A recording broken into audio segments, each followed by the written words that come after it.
大家好，我是波波，欢迎来到这期千禧年的视频。就在几周前索尼发布了最新的 PS1 Slim 版本，以及史克威尔的最新护航大作《最终幻想9》。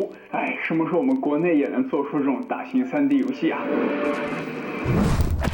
我相信这也是很多国内玩家朋友们过去20年一直以来的心愿，所以我就在想如果黑神话悟空发售在20年前的话，用当时的设备玩起来会是什么样的？那么心动不如行动啊！我立马在网上淘了一台20多年前还很流行的鹰击射线管 CRT TV， 俗称大屁股电视。我相信90年代以及之前出生的朋友们，小时候应该都见过类似的东西。这是一台 Insignia 的20寸大彩电，非常适合我们今天的场景。别看它才20寸这玩意儿足足有50多斤重。它的视频输入口是3色 Composite 的接口，常见的说法也有莲花接口、AV 接口。一般它有黄、白、红3个颜色，其中黄色是视频输入，可以输入 240p 以及 480i 的分辨率，白红呢分别为左右2个音频声道。这个接口在游戏主机上基本是从83年我们所熟知的任天堂 FC 放在国内那就是成龙大哥代言的小霸王学习机。我相信每一个80、90后玩家家里应该都曾有过一台，然后一直用到了05年的 Xbox 360以及 PS3 的时代，这个也是我小时候最常见的接口没有之一。接着除了双色、3色接口，当年一些稍微高端的 CRT 电视比如说这一款，还会有这样的 SVideo 接口以及5色的 Component 的接口。SVideo 呢同样可以输入 240p 跟 480i 的画面，但是它的画面质量跟锐度是要远强于3色 Composite 的接口，而5色 Component 的接口，其中红、绿、蓝色口为视频输入，就是我们俗称的 RGB， 它其实已经非常接近我们现在的像 HDMI、DP 这样的现代电子接口了，最高甚至可以输入 1080p 的分辨率画面，常见于晚期的一些高清 CRT 系列电视。但是我们今天这台它只有 480i 的分辨率，而且为了最大的还原我小时候的那种画面质感我们使用这个3色的 AV 接口。所以我们今天的第一个阻碍就是在2024年的今天，我们如何将显卡的 HDMI 连接到电视的3色 AV 接口呢？好在现在市面上已经有很成熟的方案了，几十块钱就能买到一个 HDMI 转 AV 接口的信号转换器。那么显示设备搞定了，输入设备呢？那当然是要搭配我们的初代 PS1 手柄了，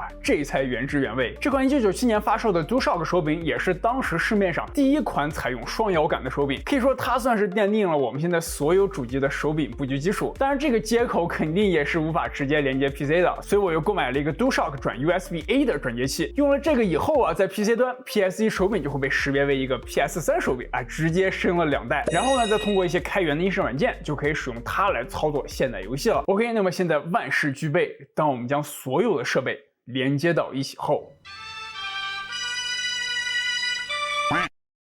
不好意思不是这个。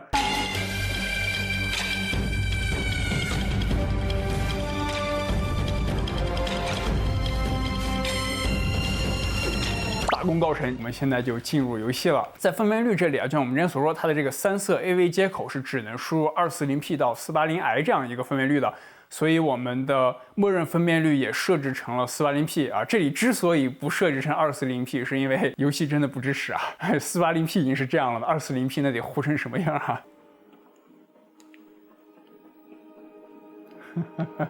有没有像我们86年西游记那种感觉了？这个像素的分隔。就进入游戏我们一看到在 480i 的分辨率显示下这个画面确实还是有一点年代感的。来了，其实它比我想象的清晰我本来觉得像这种24年的游戏，因为它在设计的时候肯定是没有考虑这样的 CRT 电视的但是在 480p 的分辨率下其实还蛮清晰的给我的感觉。这天兵天将太酷了，但字幕就完全看不到了，太小了，实在是太酷了。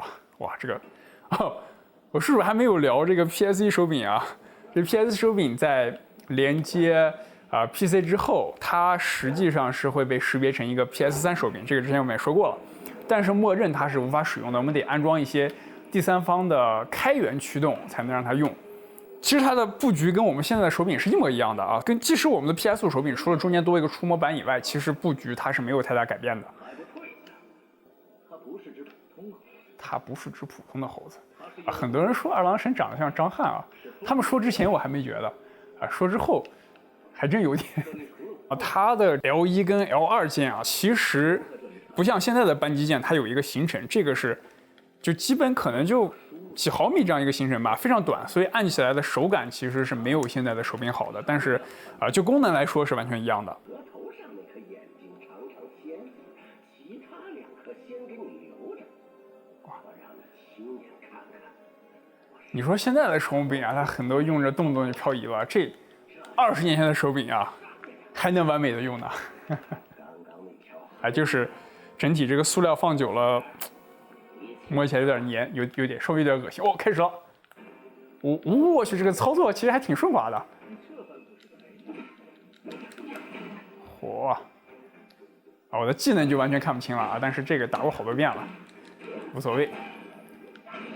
我不知道大家有没有注意到，在这个场景下，其实看我们的孙悟空他是没有血条的，所以说就玩家的操作来言，根本是不可能输的。但是大家都知道了，他这还有一个剧情杀，所以，哎呦，开头这个场景它真的需求的配置太高了，就非常掉帧。像我现在480P，我现在其实连了一个掌机啊，就像 L 加 Y 那样的，它是一个7840U 的，480P 啊，只能在30帧左右，在这个开头。视频中大家可能看不太出来啊，但是 CRT 电视它的像素的响应时间其实是要比我们现在的 LCD 电视快很多的，因为它的这个显像方式的不同，它的那个像素的切换是几乎瞬间的，也就是说它不会出现像 LCD 电视上比较常见的那种高速运动时的拖影现象啊这种 CRT 是完全不存在的。所以为什么有很多人他还会依旧买 CRT 电视去玩一些动作游戏啊？当然是那个年代的动作游戏啊，现在的游戏啊看起来还是有一点糊的。哎呦，我去！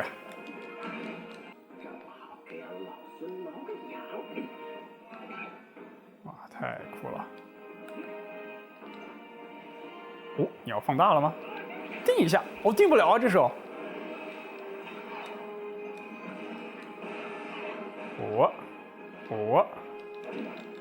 另外刚才没有提到，就是这个电视啊，虽然它的画面很糊，但是音响出乎意料的，其实跟现在的没有太大的差距。因为音响设备嘛，我觉得这20-30年间就不像显示设备的变化那么大，它的这个音响单独拿出来，其实还是我觉得还是可以接受的。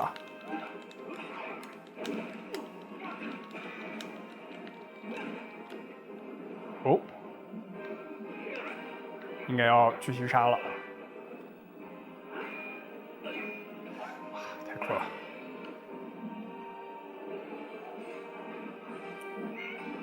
对，大家看这种高速移动的场景，虽然我只有30-40帧，但是看着完全没有卡顿的感觉，就非常的神奇这种感觉。如果是在 LCD 上啊，很可能就会有各种画面撕裂这些现象了。但是在 CRT 上，我真的完全没有感觉到它卡。啊，这真的有种我们小时候看动画片的感觉啊，那种感觉来了。哎呀，被筋骨套住了。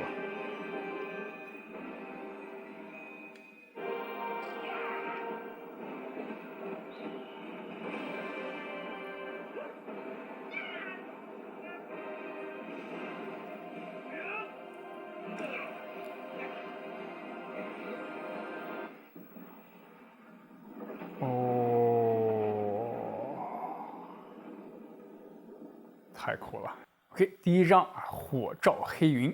像这个天命人啊，或者天命猴，它虽然怎么说，它机动性感觉很强，但是它有很多技能的前摇真的非常长，而且过程中也大部分时候啊也没有，至少初期吧，它没有无敌时间啊，所以很容易在你这样子蓄力的时候就被干掉了。就我发现我特别容易在这个游戏里迷路，因为它的这个场景布置实在是太密了，然后可能辨识度没有我想象那么高，那就导致这个有时候我真的会迷路。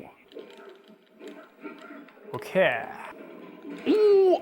来一套送走 ，Yes，另外还有一个我想聊一下，就是其实这期视频的灵感来源啊，是最早来自游戏科学在23年发布的一个贺岁短片，叫《兔哥惊魂记》。我记得里面有一段啊，就是一个兔子在一台运行着 Windows XP 的电脑上安装黑神话悟空，然后发现游戏还有2000多天才发售的场景啊。当时我就有一个想法，就是如果这游戏真的在这种 CRT 电视上运行啊，会有什么效果啊？就得多酷啊！就快2年后啊，终于是被我给实现了。不可以呀！带刺的玫瑰，同志，我们决一死战。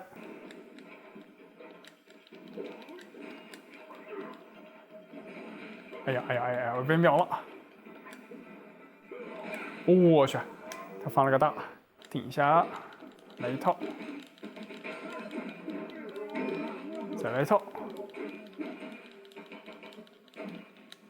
哎呀！我把我秒了！我等级是不是太低了？